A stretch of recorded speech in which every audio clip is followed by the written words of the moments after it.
कल हमने देखा ये एक जियो पॉलिटिकल थ्रिलर जिसे कहते हैं वो देखा। कल शेख साहब आए तो एमबीजेड, जिनका शॉर्ट फॉर्म हम कहते हैं एमबीजेड, तो वो आए और वो जब भारत आए तो मात्र 3.5 घंटों के लिए आए। और वो मोदी जी के इनविटेशन पे आए थे, ऐसे नहीं कि खुद ही आ गए, मोदी जी ने इन्वाइट किया था तब आए। उनके साथ मोस्ट पावरफुल डेलीगेशन अब तक का, सारे रॉयल, देखिए 7 एमिरेट्स मिला के यूनाइटेड अरब एमिरेट्स बनाते हैं, उन सबके जो रॉयल फैमिलियों के मेंबर थे वो थे, क्राउन प्रिंस थे, डिफेंस मिनिस्टर थे, यानी कि जो भी यूएई में मैटर करता है, जिसके पास भी ताकत है, वो सब उस जहाज में थे। अब सवाल यह है मोनिका जी कि 3.5 घंटे की मीटिंग के लिए पूरा जहाज भर के क्यों आया? इसे मैं कहता हूं टाइमिंग, इसे मैं कहता हूं एक इमरजेंसी जैसी परिस्थिति हो गई थी। देखिए मिडिल ईस्ट में मेरा शुरू से मत है, कोई माने ना माने, मैं आपके चैनल पे डिक्लेयर कर चुका हूं कि ईरान पे हमला होगा, 110% होगा, इसमें कोई डाउट नहीं। आज तो खैर उस पर बात भी करेंगे, बट जब ईरान पे हमला होगा पूरा मिडिल ईस्ट हिलेगा, पूरा मिडिल ईस्ट, और ईरान पे हमला थोड़ा मुश्किल होगा। यहां मैं ये बता चुका था आपको, जैसे ही ईरान गया तो सऊदियों में, यूएई और तुर्किया में, तुर्किया तो खैर उसके पास पैसे नहीं है, कतर में, इनमें एक वर्चस्व की लड़ाई शुरू होगी, मैं कौन, तू बड़ा, मैं बड़ा, मैं बड़ा, मैं बड़ा। अब सऊदी ने जाके पाकिस्तान के साथ हाथ मिला लिया, मिलिट्री अलायंस कर लिया, उसमें घुस रहा तुर्किया। कतर फाइनेंसर है, कतर डायरेक्ट पंगे नहीं लेता पर फाइनेंस सबको करता है। तो अब यूएई बेचारा, जिसको यहां यमन में दबाया जा रहा है, जिसके फोर्सों पे बमबारी सऊदी ने कर दी, उसके जहाजों पे बमबारी कर दी, तो यूएई को लग रहा था हमें तो मतलब निचोड़ रहे हैं, हमें बस भाई ये बदमाशी चल रही है इनकी। और हो क्या हुआ, जब वो आए मोदी जी से मिले, देखिए अभी मिडिल ईस्ट में ऐसी परिस्थिति है मोनिका जी, आप कोई भी हो, आप मोहम्मद बिन सलमान हो, आप किंग अब्दुल्ला हो, आप एमबीजेड साहब हो, कोई भी हो, अगर पाकिस्तान के पास एमबीएस है तो हमारे पास एमबीजेड है, ये भी बताएं हम, कोई भी हो, आप अपने देश को आज 24 घंटे के लिए भी नहीं छोड़ सकते। क्यों? पीछे कौन सा गेम हो जाए, कौन सा पलटवार हो जाए, कुछ नहीं पता। आज को कोई बड़ी बात नहीं कि कल को सऊदियों ने जाके यूएई पे बमबारी कर दी, अगर ये युद्ध की परिस्थितियां खराब हो, कुछ नहीं पता, कुछ भी हो सकता। अब यूएई में तेल भी है, यूएई में पोर्ट भी है। सऊदियों को यह पता है अगर तेल का व्यापार खत्म, उनका वर्चस्व खत्म, वो दुनिया के नक्शे से खत्म। याद कीजिए, अगर $92 प्रति बैरल तेल नहीं बिकेगा, सऊदी $1 में $40 की सब्सिडी दे रहे हैं, उनकी इकोनॉमी केवल तेल पे चलती, उनके लिए प्राइस $92 होना चाहिए, भी चल रहा $55, उस पर सऊदियों का काम नहीं चलता। अच्छा, यूएई ने अपने आप को डाइवर्सिफाई कर दिया, बैंकिंग में भी आ गए, पोर्ट में भी आ गए, दुबई बहुत बड़ा पोर्ट है, अबू धाबी में तेल है, काफी चीजों में उन्होंने अपने आप को डिवाइड। फ्रेंड्स, यूएई के जो प्रेसिडेंट हैं मोहम्मद बिन जायद, वो हाल ही में भारत आए हैं, वो भी सडन एक ट्रिप लगाया उन्होंने, जो कि बहुत ही क्रूशियल और इम्पॉर्टेंट विज़िट है। कहने को तो सडन हुआ है, लेकिन सडन नहीं हुआ है एक्चुअली। आई एम श्योर कि 2-4 महीने पहले उसकी तैयारी कर रहे होंगे जो ऑफिशियल्स हैं, उसके बाद बस यहाँ आके फाइनल एक साइन होता है। बट एनी हाउ, 2 घंटे की विज़िट है। 2 घंटे की विज़िट में एक आदमी 3 घंटे आने में लगाता है और 3 घंटे जाने में लगाता है, यानी 6-7 घंटे लगा के 2 घंटे की विज़िट लगाता है। तो इसका मतलब है कि वहाँ कोई बहुत ज़्यादा कोई इम्पोर्टेंट काम है, और बहुत ही उसके और भारत के भले के लिए और हित में ये काम है। I think it has a lot to do with this security actually. वो कुछ सिक्योरिटी, उनको डिफेंस की डील कर रहे हैं भारत के साथ, $4 बिलियन की, 36,000 करोड़ की अप्रॉक्सीमेटली वो डील कर रहे हैं भारत के साथ, जिसमें ब्रह्मोस और आकाश डिफेंस सिस्टम उनको चाहिए, और वो उसको अपने देश में यूज़ करेंगे। उनको सऊदी से भी खतरा है, तो इसलिए वो अपने आप को सिक्योर करना चाह रहे हैं। और उनको हाल ही में देखा कि भारत हर जगह बहुत सफल हुआ है। ये जो ऑपरेशन सिंदूर हुआ था, उसमें सारे हमारे जितने भी अस्त्र शस्त्र हैं सब बड़े सफल हुए हैं। तो उन्होंने वही सारे सिस्टम को अपने यहाँ लगाने के लिए किया है। और इसके अलावा और भी है, सिविल न्यूक्लियर उसके अंदर है, एयर स्पेस है, और कई चीज़ें हैं जिसके ऊपर वो दोनों, भारत और वो मिलके काम करना चाह रहे हैं। और आइए इस पर देखिए, दूसरे रिएक्शन देखते हैं। MBZ flew nearly 7 hours to spend 3 hours in India. So what's cooking? The Indian government announced multiple outcomes, the most important being on defense. India and the UAE will soon sign a strategic defense agreement.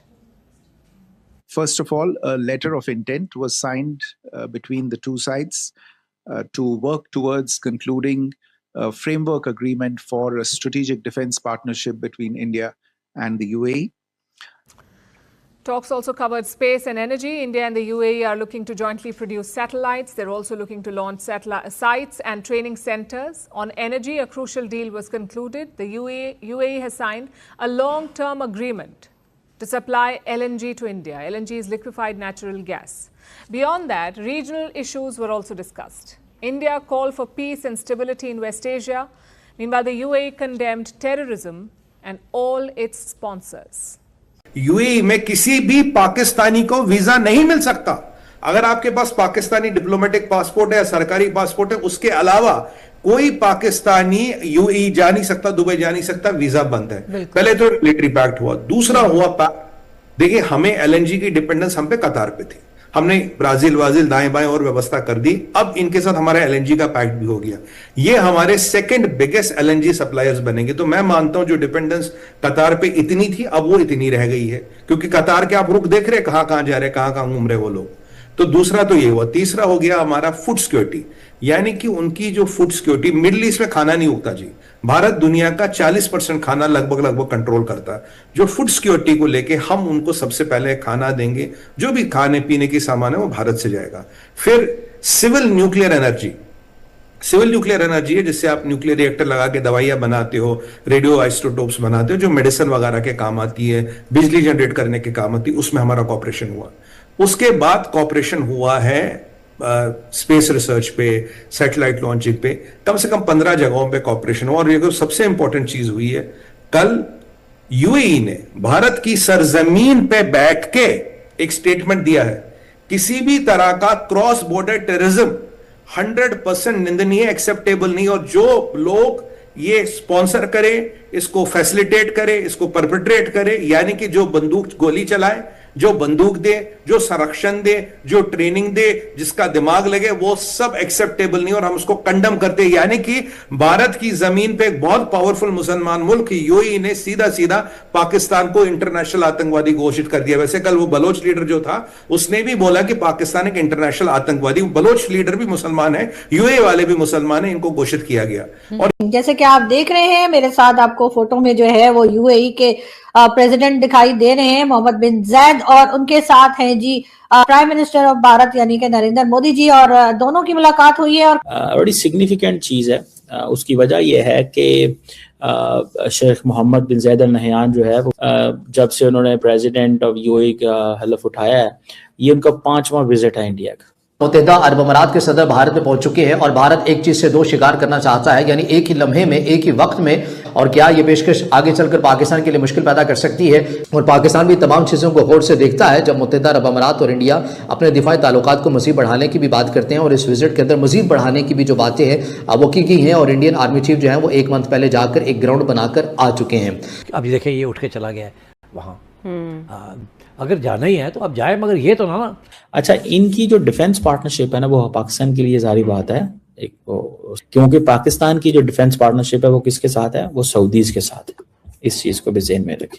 ये जो defence partnership है, इसमें एक joint defence cooperation committee है इनकी, और दूसरी बात ये है कि मैन्युफैक्चरिंग भी ज्वाइंट करेंगे, को डेवलपमेंट भी ज्वाइंट करेंगे। ये वो चीज़ है जो पाकिस्तान सऊदीज के साथ मिलकर कर रहा है, और देखते हैं कि इसका क्या नतीजा निकलता है। ये भारत और यूएई के रिलेशनशिप में तो एक मील का पत्थर होने वाला ही है। पूरे के पूरे मिडिल ईस्ट में इसकी धमक सुनाई पड़े। इनके बीच में सिर्फ मोदी साहब और वो बैठे हुए हैं, there is no one else sitting. ये कोई वो जैसे कहेंगे कोई मजाक वाली चीज नहीं है, इसके बहुत ज्यादा इम्प्लीकेशंस हैं। 2 घंटे के बीच में जॉइंट स्टेटमेंट भी साइन हो गया, और इस अभी तो जिस प्लेन में आया था उसका इंजन ठंडा भी नहीं हुआ, वो वापस भी चला गया। डिप्लोमेसी की दुनिया में ऐसा कभी भी आपने होता हुआ नहीं देखा होगा। यूएई का हमने देखा, पुतिन को भी, पुतिन फ्लाई करके आए भारत में, अंदर फ्लाइटनिंग विजिट थी ओनली फॉर फ्यू आवर्स, और इमीडिएटली उसके बाद युद्ध शुरू हो गया था यूक्रेन के साथ। केओस जब होता है या ग्लोबल पावर शिफ्ट होती है, तभी आप देखते हैं ऐसी इमरजेंसी मीटिंग्स कुछ घंटों की जाती हैं, वो भी unprecedented, uninformed, immediate. That means something huge is cooking. कहीं ना कहीं कॉफी ब्रू हो रही है, and almost everybody is talking about ये हो गया, वो हो गया। तस्वीर में मोहम्मद बिन जैद आंखें झुकाए, सर झुकाए नरेंद्र मोदी से दोनों हाथों के साथ बड़ी गर्म जोशी से मुसाफा भी कर रहे हैं और दोस्ती का